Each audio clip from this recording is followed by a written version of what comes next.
Okay, we're streaming. Are your girls, boys, and non-binary fellas? Edu, Senior Blockman, Javon. What's your last name, Javon? Are you that Wow, Phillips? all these years. All these years. Right. Is that 2 L's or 1? It's 2 L's. Don't act like you got to get specific now. And JD. I thought you would have asked them that 5 years ago, but hey, that's. I mean, I knew what it was. I just forgot in this moment. Pressure. Under pressure. Under pressure. It's been a minute, fellas. A lot has happened since the last time we recorded. Nonsense. Government opened up again. Thanks to the weak ass Democrats once again. Democrats found what did you say? I said thanks to the weak ass Democrats once again. Finding ways to cave. I mean, the thing is, they were never going to win, dude. They were never going to win. Yeah, but they were still ahead, and the court of public opinion, you think they were ahead on their side. The court of public opinion was on their side. Exactly, that's what I mean. But now by caving, it makes them look like they were responsible for the shutdown the whole time. Well, the Republicans were great at framing that argument. I rarely hear every time they talked about the shutdown on the news. Even on MSNBC, there was like, Democrat shut. You'd always hear sound bites of the Democrat shutdowns. Like, why weren't they saying that back about the Trump? You know, every Democrat and politician on the left should have been saying Trump shutdown all the time. They should have hit that. That's the thing about Democrats. They don't get consistent. They don't just hit something over and over and over again. And that's the brilliance of Trump. He'll say some little Marco. He'll say it 50,000 times. And the next thing you know, Marco Rubio's little Marco. You know, and it's like the Democrats never do that. They're not consistent. They don't stay with things. But that being said, I think I heard a cool, I think it was, it might have been Fareed Zakaria, but one of these commentators said that the great thing is that they brought healthcare to the forefront, which has been very difficult for them to do. So it's like everybody knew that they were like, or the idea is that, you know, they were establishing that we're fighting over healthcare, which is before they kind of had a hard time getting traction on that. So hopefully it'll stick and people understand what's going on, because it was not a good look for the president. I mean, this nigga's building a new West Wing, or East Wing dance hall, having a thing of Mar-a-Lago, hose and champagne glasses. Like, I don't. A Great Gatsby. But I don't get Great Gatsby. People, what I don't get what people don't understand about their premiums going up. That's because you're smart, dude. That's because you're smart. But wait. How do they not, like any past president, they attribute the economy and the cost of living to the president, even though the president doesn't really control that. Now, from the beginning, Donald Trump has positioned himself as he's in control of the economy, even though we know he's not. This whole tariff strategy is gone off the rails. Well, he's affecting the economy. The tariffs have definitely affected the economy by his decision making.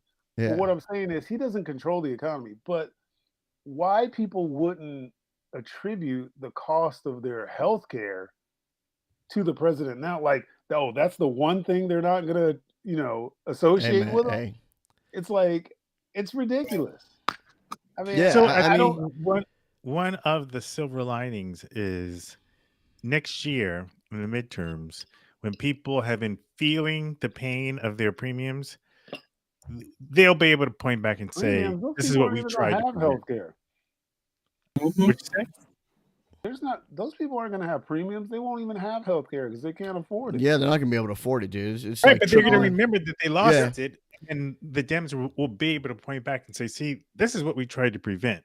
Whereas, if they to JD's point, the Dems won't even do that. They'll be like talking about something else, some other bullshit. Right. Like, it's like, we need woke bathrooms. We need to designate the bathroom sign. It's like some shit. It's like transgender. I'm all for it. Hey, I'm all for it. But let's put that down like on 100 on the list of things we got to tackle first. They'll be talking about some other bullshit that don't even matter.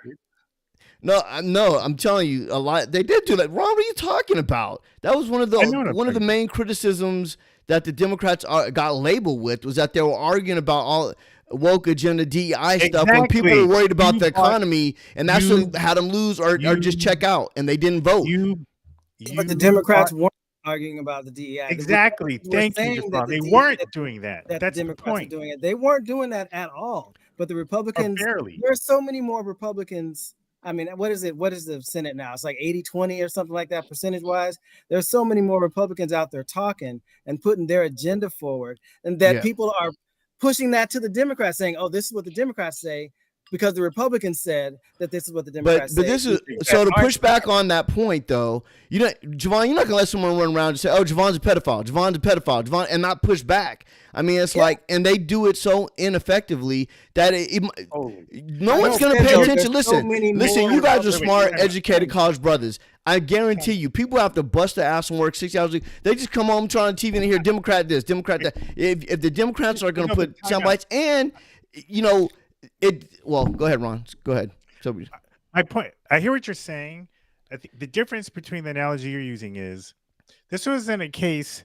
This wasn't a case of the Republicans accusing the Democrats of doing something bad. This was a case of the Republicans saying all the Democrats care about is all this woke stuff. I.e. something bad in their eyes. That let's not sugarcoat it. What I'm saying is the Democrats were actually focusing on the real issues, and if they were to come out and spend all their time refuting the fact that they're not as woke, that makes them actually look bad to the base they actually represent. To argument against your point, the one who just won governorship in New Jersey? No, Virginia. She said you got to stop all this woke nonsense, and she won by a landslide, and she's a Democrat. So and Trump won that area. Trump won that area. He won her area. So that contradicts totally what you're saying, Ron. No, I don't think it contradicts. Well, then maybe I don't understand what you're saying, because she went. You just said that if they start talking about not being woke, it's going to hurt them. But she won a governorship because of that. But where is she governor? In Virginia. But everybody doesn't live in L.A., Ron. Everybody doesn't live in L.A. I know. If she were running, you got a huge country between here and New York. If she were running for president, I hazard a guess, she would not have been as strong as saying we have to stop talking about this woke stuff. She lives in a red state. I don't know. Purple. And so she's speaking to that audience. So for her to say something like that, it makes sense. That's the strategy. Yeah. I mean, you don't hear Newsom saying stuff like that. We got to stop. He doesn't have to. Because he doesn't have to. Because this constituency doesn't talk about it. In Virginia, that's all they talk about is woke nonsense. So that's what she has to address. Well, I mean, back to the topic at hand, though, regarding the shutdown, I just feel like in the end, it makes it look like the Democrats are 100% responsible for the shutdown. Even if you just talk about the SNAP benefits, for Trump to come in and say, I'm going to hold up SNAP benefits, that never even should have been on the table. Those benefits were already signed off on. But they control it. The problem is the admin controlled it, so they were preventing it from going out. What I'm saying is illegally able to illegally. Yes, thank you. Illegally. Able to stop it. What's that? Because that was already those benefits were already allocated. So it's like right, but then the Dems have to, because the Dems aren't in control, they have to rely on judges and so then it takes it out of their hand. And then you blame it on Trump and you blame it on the administration. Well, they did. That's all they were. They were, but I just think that for me, I feel like they didn't do it effectively. Yeah, but that's everything, dude. They never. It's like this. I'm just arguing that point that after 31 days or whatever, once again they caved instead of letting the real person who's to blame take the blame. Right. Yeah. And I think by caving, it makes them look feckless. And so then when this comes up again in January, it's not going to be a threat because the Republicans are going to know. But how long should they have stayed out then for it to have been effective? Because Trump was going to go to the wheels fell off. He would have been like the Republicans were not going to. They had no reason to compromise. It's like they have no reason. This is our agenda. This is what we're doing. You guys are. Hey, we'll open up the government and you see what happened. We'll open up the government tomorrow. We'll do X, Y, and Z. Blah blah blah. All the nonsense they talk. Whatever. Yeah, but they were just. They had more of a stomach for letting everybody starve. They had more of a stomach for letting little kids. starve, and on the flip end, they're gonna and love to not have little kids on insurance as well. It falls onto their paradigm. They're like, hey, great, just keep going, Democrats. Well, let me ask you guys this. As of this recording, some of those Epstein emails came out that seem to suggest that Trump knows a little bit more than he was claiming he knew. I mean, come on. Well, hold on. Before you get to that, wait, Ron, hold on. Let me put one little button into it. I would just say this: the thing that because I feel and it's like, a lot of people are going to be frustrated saying the Democrats are feckless. I just think the problem with the strategy is whatever they chose. If they chose to sit out and not vote and just let Trump or actually, I guess a no vote. I don't even know what the other reaction would be, because they had two options. It's like, okay, they were fighting against this bill, the vote for the great horrible plan that Trump came up with, or they could have just abstained. But for me, it's like, I'm just thinking, if I was a Democrat, it's hard to say, okay, now go vote for Trump's bill. None of the Dems wanted to vote for it. But you got to pick and choose. Like, okay, are you not going to vote or are you going to let the Republicans do whatever they want and just get out of it and let them own everything?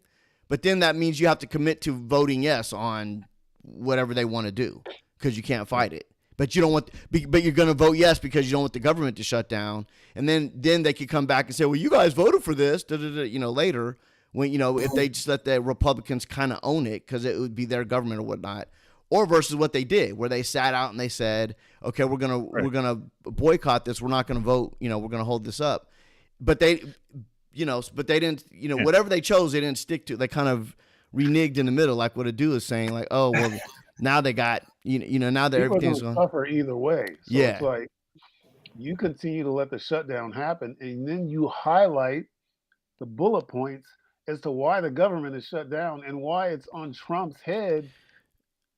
I think, dude, you have a lot of faith in Democrats, dude. No, I don't. Because their messaging is horrible. What you just said is perfect. They're supposed to be a lot more educated than me in this in policy making. So it's like, what the fuck are you in office for? Right. Well, how are you guys feeling after the string of elections that we had a couple weeks ago? Man, it feels good. I kind of feel like, okay, that was a big win for them. So, like, okay, now for them to dip out, I almost wish they would have just dipped out right after the election. Okay, we're going to open the government up. Because they put in another week and a half of suffering. Did. No, not really. There was still another week and a half where it really got bad. It's like, it was, so, I mean, to your point, it was about a week. It was about a week. It was about a week. Like 5 days. Do you think especially with Mamdani winning New York, and like I said, Virginia, I think New Jersey as well. Yep. Here in California, 50 passed. Does it by a landslide? They weren't little. They didn't eke through. These were huge wins everywhere. So you think it bodes well for the midterms if we continue on this path? Hopefully, yeah. I think it gives hope. There's hope. Yeah. I mean, there's hope. I'm just waiting for the Democrats to find some other way to snatch victory from the jaws of defeat. Right.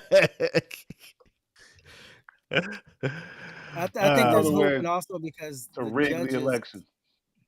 The Trump, he came back for 50. He came against 50 hard. Like the White House was like, we're gonna sue the whole state of California. Right. And then the judges came back and was like, this is dumb. No. And he endorsed. Yeah, but he always does that. He always threatens to sue somebody because everybody keeps acquiescing to him. Yeah, and people are like, wait, you're gonna sue California for doing what what Texas is doing, right? And there's no objection to what Texas is doing, but you're going to sue California for it. And he was speaking specifically against Mamdani and Madani. Yeah. Yes. So, speaking of Trump, again, as of this recording, Epstein emails came out saying he has some ish on Trump. It's almost like maybe Trump was more involved than he was saying. You think? I don't know. You think? I mean, he's the only other person beside Epstein mentioned 1,500 times so far. He's going to investigate everyone else. Here's the thing. Yeah. Here's the thing I find so interesting. Trump has gotten away with every kind of ish. I mean, an insurrection, impeached twice. Yeah. It's almost like nothing he can do can matter. There's no law against it. There must be something in those files are so bad that has him scared shitless? Well, someone who, a very close source to me, implied that he thinks that Trump and old Jeffrey might have had a little relationship. Now, oh shoot! I heard something crazy. And it sounds crazy. Don't name your sources, JD. Yeah, somebody close to me said that they have footage of DT giving BC a BJ, and Putin had Bill Clinton. BC? Oh, that's what I'm saying. Like, it's got to be something like so far out there, right? Yeah, I mean, where you're just like, understand Putin has the stuff, but again, but you know what? They said all that. The Dems said all that shit about Putin and Russian before, and it wasn't what they were claiming. So it's like, you know, now they kind of burned themselves because interference. Yeah, well, Russia did interfere, but it wasn't like Trump. You know, they were trying to make it like Trump was all in it. You know, they had the PP tapes on Trump, and none of that shit came to materialize. Which is like, okay. Right. So did you guys see the latest episode of South Park? I have not. No, I don't have. Have you guys been watching it this year? I can't because I don't have freaking. Oh, I thought you were watching it, JD. I was, but then we lost. What are they on? What's the network on the streaming? Well, it's Comedy Central, wasn't it? Paramount. It's on Paramount. It's on Paramount. I can't. Yeah. Oh, you don't have it. Yeah, so I don't have it. They have been skewering Trump every clips of the East Wing ballroom. Damn it! I want to see those. I haven't seen any since like the third episode. In the latest episode, they have Trump and JD Vance going at it. Oh, I mean, like, actually, like JD behind him giving, and then they just have the scene blocked where stuff is happening. Wow. You gotta find the clips online. I know. I need to start watching it. You talk about people who just don't give an F about everything that they are doing. And they would just pay like $900 million. I love Matt and Trey. Yeah. Oh, they got $1 billion. Yeah. Yeah. Which could go to like $1.5 billion with all the incentives and perks and things. It's insane. Paramount's the one that paid off Trump, right? Yeah. And then, but they paid Trump off, but then the next week they gave Bill and Trey that deal for like $1 billion. And Matt Parker specifically with Skydance. I didn't mean to throw us into a whole Matt and Trey thing. Do you think we're going to get these files released? And do you think this could actually be the thing that finally brings Trump down? It's going to come in drips and drabs. Here's what I say. The one time we have seen cracks in the MAGA armor has been around these Epstein files. Yes. Epstein files.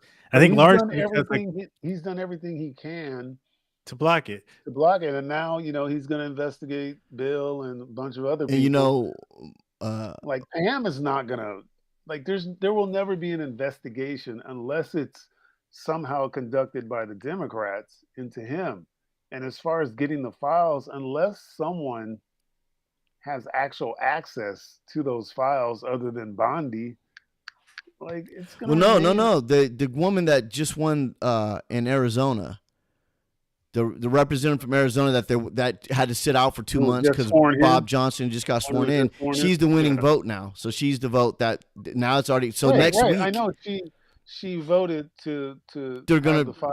Yeah, so that next week but that doesn't take effect till next week. It's going to be so redacted and just come in little drips. It's still going to be trickles. It's just going to be trickles for a while. Like, it'll come out. It's going to come out. It's going to. I mean, and the thing is that, like, even like to what you guys are talking about, like the crack starting to show. Like, I know Marjorie Taylor Greene is now in a beef with Trump. She's one of his most avid, ardent supporters, and now he's like talking shit about her. She, because she's all her, and also there's is it Nancy Mace?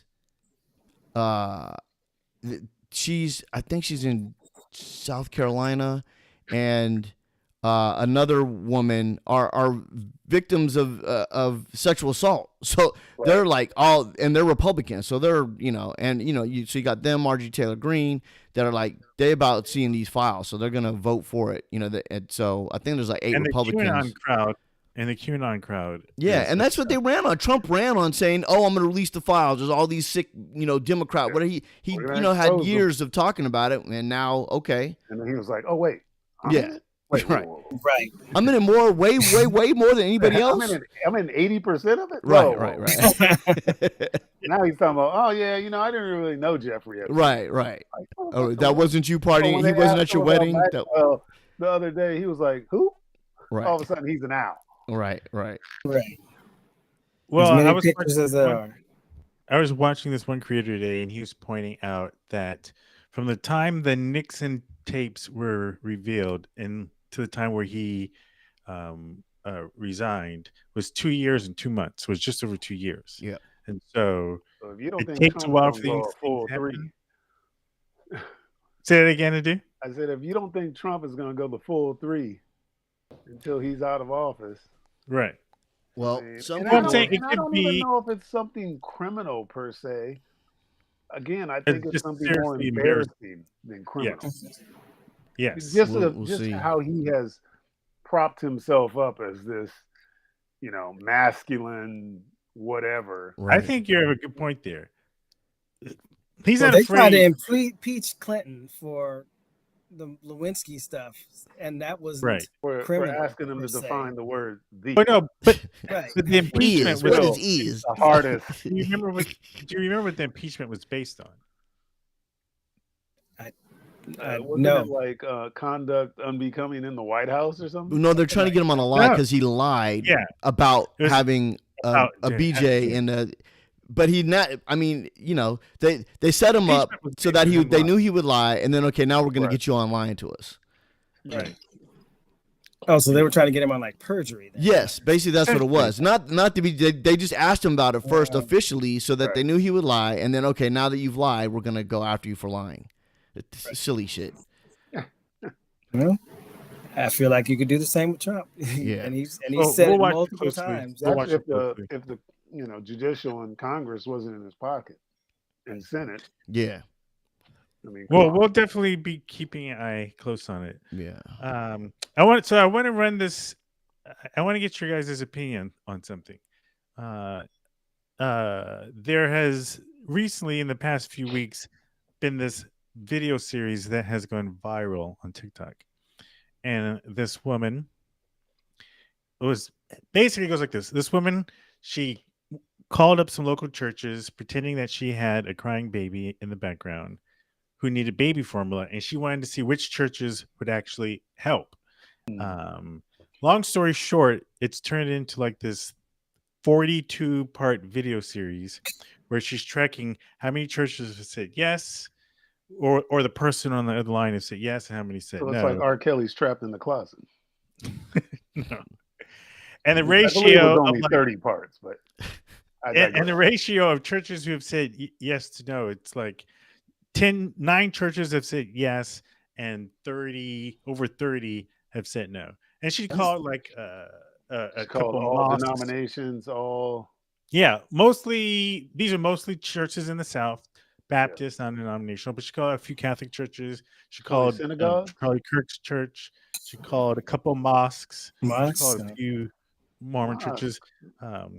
But here's the thing: the drama. That was their first mistake. The drama that's come up, a lot of defenders of these churches have basically criticized her because, one, she's calling and she's saying like my baby doesn't have formula, whatever. And a lot of these churches are going through their traditional processes and procedures, saying, "Well, have you called such and such pantry or such and such so and so? They can help you. We don't have anything like that right now." Right.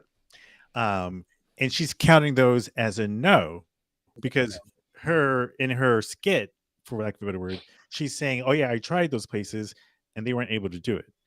And so the other church, the people on these lines were saying no, or like, "Well, we can't help you. This is the option you can do. We don't have anything like that." So a lot of criticism has come on some of these churches and she puts up the name of the church and their address and phone numbers and stuff. What is her goal? What is her point? Her original point was just to see who would help a crying baby. And then it went viral. Like she wasn't at the time. She needs something very specific. She's asking who will provide formula for my baby. Yes. And she's saying I'm like 10 minutes away. So is she expecting the pastor or priest to run to the store and deliver the formula to her house based on the fact that he's a clergyman? Is that what? No. She's not calling the pastor. The person she's talking to is like probably someone it's like church outreach that she's calling to. She's not even that. It's just whoever answers the door. I'm just here cleaning the windows. I don't know. Yeah, it could be anyone. It's most like it could be a volunteer. It could be the usher at the third row. It could be totally. And so some people have been like, yes. What can I do to help you? Like, come on down. We'll get you something. And she said, like, I'm just 10 minutes away. I'll come down. Yeah. So a lot of people are saying it's not fair to the churches that said, quote unquote, no, because they have policies and procedures and they're offering something. Other people are saying it's a low lift to be able to say, hey, if I got the phone call and I was at a church, I would have said, come on down. I'll do what we can. Because the whole point is, you hear the baby's crying. She's saying, my baby is starving right now. I've tried these other places. You're my last hope is the hypothetical. And so if you hear a crying baby, and a baby's hungry, how far do you go to try to help that baby when she's only 10 minutes away? I mean, there's definitely a moral quandary. But I think it's such a gray area because and on the surface it appears like, look, it's a crying baby. She's saying it's hungry. Do what you can. Right. I think in reality, there are so many other factors to consider. One, is this a genuine call? Two, maybe we have to follow these policies based on the fact that we're considered a nonprofit. We don't pay any taxes. We don't pay any property tax. So we just can't give something to somebody. Maybe that's some sort of violation. I think there are just so many things to consider. Now, when you present it as, look, it's a difference between right or wrong, or are you going to do the right thing or whatever? Yeah, you can simplify it, but that doesn't mean it's necessarily that's a simple thing. I also would love to hear. Not the 1930s. Maybe if this church provides formula for it, then it's like, oh, well, your nonprofit status has been revoked. I don't know. I'm just saying there are different scenarios. I think part of it, from my point of view, I think part of it is maybe she just called the wrong church. Well, she's called like 40 churches. I think part of it is, from my point of view, I do think that churches get a little bit unfair shake. Because it's not like the church is saying no. It's like whoever she's particularly talking to is calling the shots. And for whatever reason, they don't feel empowered to do anything. Right. But the idea is, if you know that someone on the other line has a crying baby and they're literally 10 minutes away, there's nothing you can do to help her out. Come on down, sweetheart. Right. If it is a scam, call her bluff. Come on down and I'll take you to go get formula. Whatever it is. Get formula. And I think that is her point is, and that's a straight hustle. That's a straight hustle. It is a hustle. But here's the thing. No, because you can go get the formula and then open it. So she would have to bring the baby and then you would get the formula. So it would be easy enough to prove if it's a scam or not. But it's not a perfect. The thing is it's not a perfect test by any stretch of the imagination. Right. It was something she did on a whim. When she started this a couple of weeks ago, 2 or 3 weeks ago, she had 300 followers. She now has 500,000, over 500,000. Like her goal is to discredit churches and organize. I mean, what is her ultimate goal? No, and that's the thing. A lot of people, or is it just like, hey, this is what happened? No, because here's the thing. A lot of people who are criticizing her have painted the picture that she has, because she's queer, and she used to be a stripper. She's not anymore. So they feel like she's out to get the churches or whatever. And but here's the thing. What'd you say, dude? She's a natural hustler. Hustling. But here's the thing, NAP, baby. The churches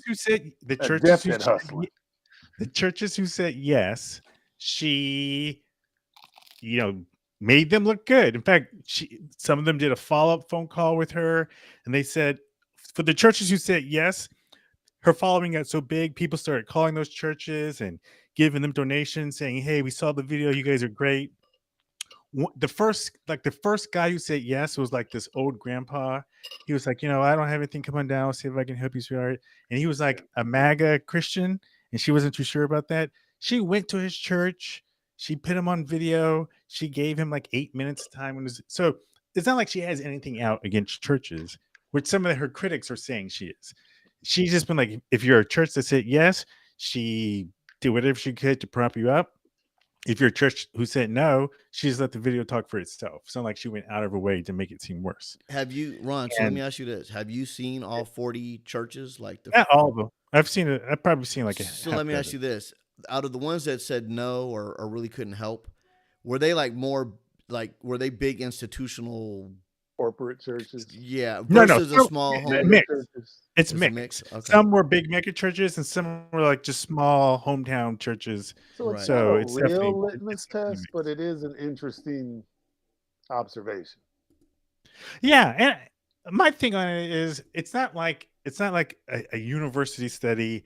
It definitely has flaws. I think it got ahead of her. She had no idea that this thing would go viral, and so I think there's some criticism on how she conducted it. But I think there's also, like the videos I've made in response, the issue I've had with some of these churches who've responded and some of the Christians who have complained about her is it reasonable to assume that people would have expected a church to do something? And if they heard that a church didn't, is it reasonable to assume that they would feel a kind of a way? And so whether or not it was fair that some of these churches got a bad rap, it happened. How do you respond? And a couple of churches have said, you know what, we could have done better, and we're going to work to be better and fix this. And they actually come out looking better. Oftentimes, like when a company makes a mistake, the way they respond to that mistake makes them look better than how bad the mistake made them look. And so I think some of these churches make themselves look worse when they either complain or they start saying she's a demon, or she's just attacking churches in general. She has an agenda, because she's pro-choice and she's attacking. You could even kind of relate this to politics, in that aren't the Republicans supposed to be the party of God? But they'll willingly withhold SNAP benefits from hungry people. And I think that was part of the thing that prompted her. I would say they're conservative, but party of God. I mean, Democrats are always they're supposed to be the party of God. Versus the Democrats are the party of Satan, or like, no. The Democrats are too progressive, so they've forgotten about the church. That's what the Republicans accuse Democrats of. Right. Where they wear their stuff on their sleeve, their faith. Yeah. We believe in God, we believe in church and family values and this and that and et cetera, et cetera. But when it comes to SNAP benefits and feeding hungry families, that doesn't fall under that.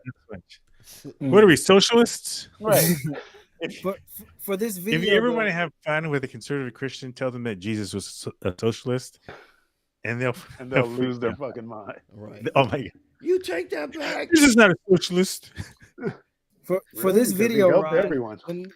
When they said no, if a church said no, there was no star to it to say, well, they explained why they said no or anything like that. It was just this church said no, and then you move to the next thing. Because in each video, you see the video. She posts the video, so you're hearing what's going on. So it's not like, a few churches outright said no. Most of the quote unquote no's were churches explaining something. Explaining like, look, here are your options. There's Mom's Pantry. There's this food bank across the street from where you're located. We don't have anything like that, or we have a special program that's open tomorrow if you call back. There's stuff like that. They were offering resources. They just again, a phone call going out of the way in the moment. It's not like she showed up at the church and they turned her away. Like a phone call, there's so many scam phone calls. There's people. But here's the thing: every time I hear that as an excuse, it's easy to call a bluff because part of the story is just I'm 10 minutes away. Come on down, because that was one of the things that came up was that churches get scammed all the time. And it's not like someone's calling from Nigeria saying, "Can you send me a check for $20,000?" Right? My sister, can you please give me your credit card number, please? Go ahead, Javon.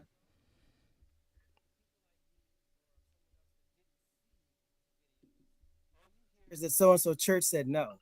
Yes. You don't get to see the response and how delicately they might have turned her down or whatever. And you see that response no, and yes, you automatically have a negative response to that church just because they were on the list that says no. So on her list, I feel like she needs to have.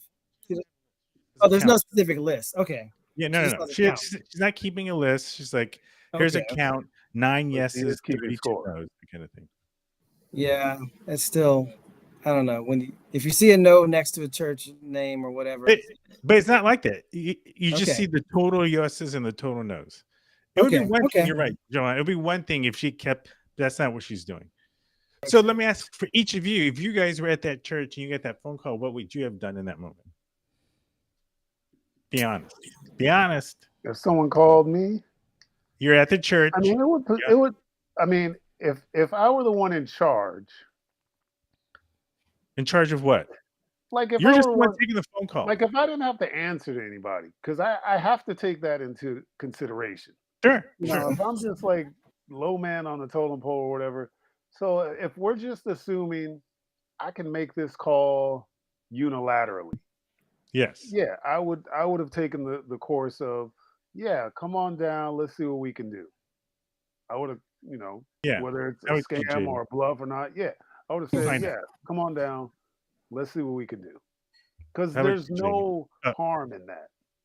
That's what I felt the same way. What about you, JD? Yeah, but I think you also have to consider what's the individual on the other end? What are their circumstances, or what's their level of comfort? I mean, there's just so many things to consider. This isn't perfect. There's a lot of things you can't take into consideration.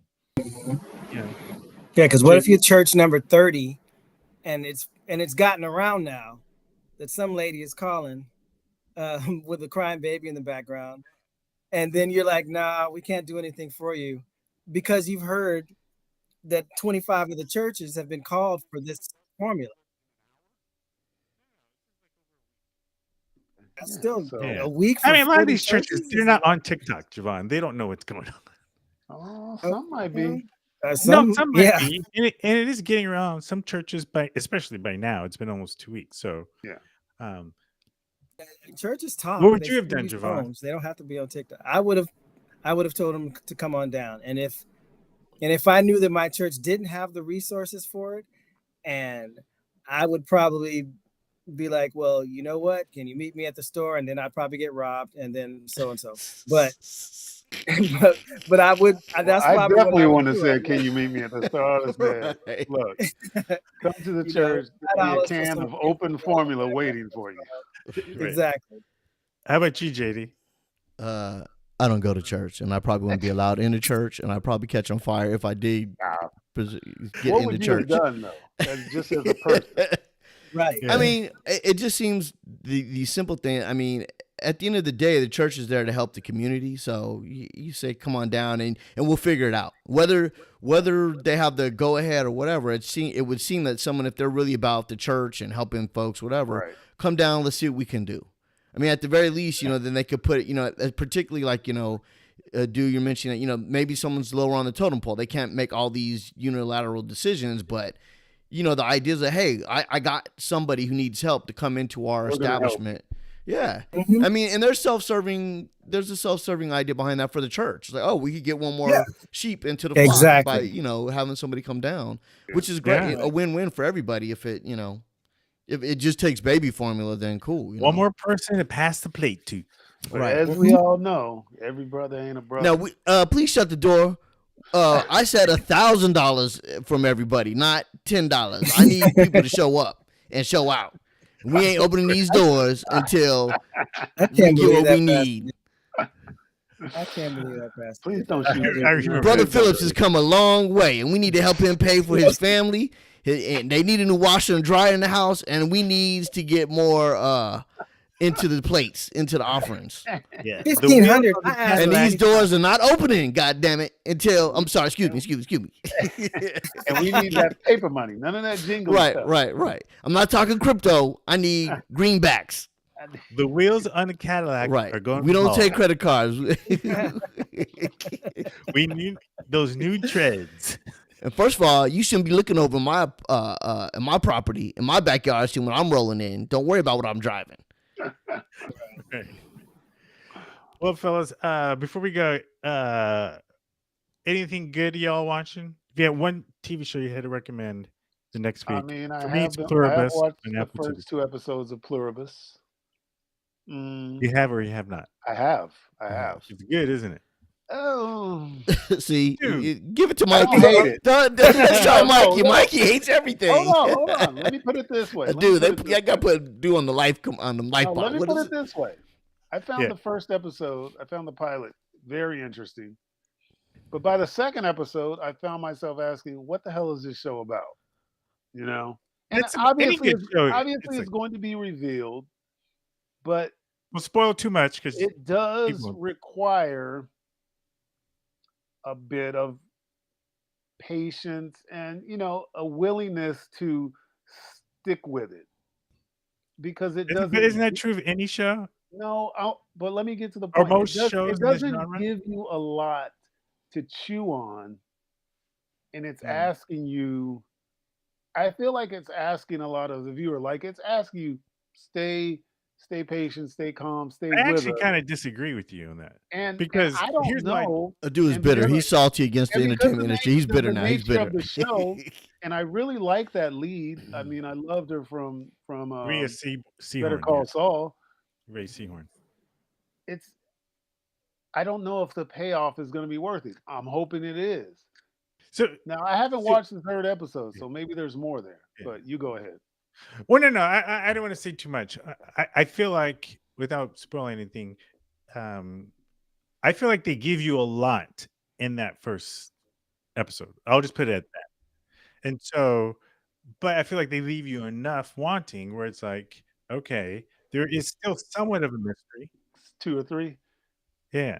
I don't operate like that. I'm done. I've already digested. So you didn't like the X-Files? No, I love the X-Files. No comparison. No comparison. There's no logic. Zero comparison. No logic. Zero comparison, Ron. How's that? We can debate this on another time. Yes, we will. Say this for the I feel like there's no comparison because the X-Files gave you a mix of I guess the main thread, and also gave you anthology for the week. Sure. Yeah. Sure. So, but and also it's time too, because like when X-Files came out, nobody had seen anything like that. So I think there's a little bit of leeway. I mean, not since like the Twilight Zone. You got this weird show that's still a little more jaded and yeah, absolutely. Well, we've seen it 1,500 times, so now like it's like when the X-Files. New. Because like when I went back and started watching the X-Files, like at season 1. I was like, it was cool, but it was like it didn't have that. I could just tell that it was a little. I didn't want to say dated. It just didn't have that. Oh my God, this is an incredible new show that came out that's talking about some wild shit. Like since then we've had like Fringe and we've had other shows that are really tapped into the supernatural. You have Supernatural. You just got all these shows that kind of delve into that. But they were kind of like the first, huh? I watched Living Single. Living Single is great. Yeah, it's great. Actually, they have a resurgence right now. Erica Alexander. Podcast. I know Erica. She's on a roll. She's doing her thing. She was in Anyway, fellas, this has been great. So your homework assignment is to watch Pluribus. I was watching Darian. Me and Adu started arguing about that. He said it's horrible. I dug it. On the other hand, welcome. My problem with Welcome to Derry is okay. So like the movies. It chapters 1 and 2. Yeah. For me, chapter 1, oh my God, great. Chapter 2, became a fucking cartoon, and it was like, see, I didn't dig either of those. and I felt like Derry kind of. This show is very similar to Chapter 2, and that it has all these extreme sort of horror tropes happening, but then like it goes back to the fucking Scooby-Doo kids, and it's like, I don't know, man. We'll see. Do you think they're trying to do like pick up on that Stranger Things vibe where they have the kids? But I love sleuthing. Stranger Things because it stays in that world of kids, whereas I feel like Welcome to Derry is kind of straddling. I feel like there's a little bit of them. Lost Ron. With the African American family, and there's a little bit, but them was great, as we all can agree. Yeah. Yeah, I don't know. I don't know. Like I like the whole the Dick Halloran, is in there. That's the guy from The Shining. So it's like, it's like Scatman Crothers as a young. So I'm like, oh, this is really, for me, it's like I never really understood it. I never read the book. So just watching the films, like this is some silly clown shit. Like I never really got into it. But then now understand that it is more than just Pennywise. It's this whole negative energy, and they're trying, and the government's has realized there's this crazy negative energy there, and we're trying to suss it out. I just felt like that's to me that was really exciting. It's like, oh, now this is starting to make sense. Now I understand like what it is really about, and I'm sure in the It books it delves in a lot more than what the movies can because they just don't have the time. So for me, it's like when I saw it wasn't like, oh my God, this is horrible, but it wasn't like really blown away by it. And I figured, oh, I just haven't read the books, so these movies aren't great. And then like to your point, dude, the second one was even worse. But at least for me, I love them being able to set up, okay, what is it really about? And so that's kind of like what I dig about this show. All right. Well, your homework assignment is to watch Pluribus. And not Welcome to Derry. Right. No, Welcome to Derry too. We can talk about that too. And then, am I still coming through on OBS? Yeah, you're good. You just came back. You disappeared for a minute. I came back. Well, as usual, this has been great, fellas. We covered the whole gamut. I'd be curious. I would like to do like a survey to see like who watches one of these all the way through, because we go all over the place. I something. I watch it all the way through. I always watch them all the way through. Which one? Watch it all the way through, and she has notes. Who does? Who? Friend of mine. Oh, okay. Olivia. On Pluribus? Oh no! I mean, that's watched our broadcast. Oh yeah. Bring yeah, those notes next week. Yeah, I would love to. Yeah. I would love give to. Us some feedback. Give us donkey of the day. And give us her address, phone number, and the last 4 numbers of her social. So right. The fuck of her. And then and give us a phone number so we can call her and see if she put her on air. Yeah, put her on starving air. mama. Okay. With some baby formula. All right, fellas. All right, everyone. You know the deal. Share it, like it. Tell us what you think. Did you see Pluribus? Did you like it? Do you like it? Do you think Trump will actually eventually go down? And are the Democrats from JD Vance, a bunch of Jeffrey Epstein, or both? I mean, I don't know, man. Like, we're not getting to another topic now. I know. This is me saying goodbye. All right. Save it for next week. Yep. Save it for next week. All right. Peace. Deuces. Peace. Deuces. All right, y'all. I'm out. I got some more stuff to do. Yeah, me too. You're a busy man. We know. Oh man, it's a crazy. Hey man, we'll catch up. You know how it is when you got that to-do list, JD. Yeah, I gotta hustle, man. Gotta get out there and get that baby formula. I know what's right. up. Basically. All right, y'all. All right.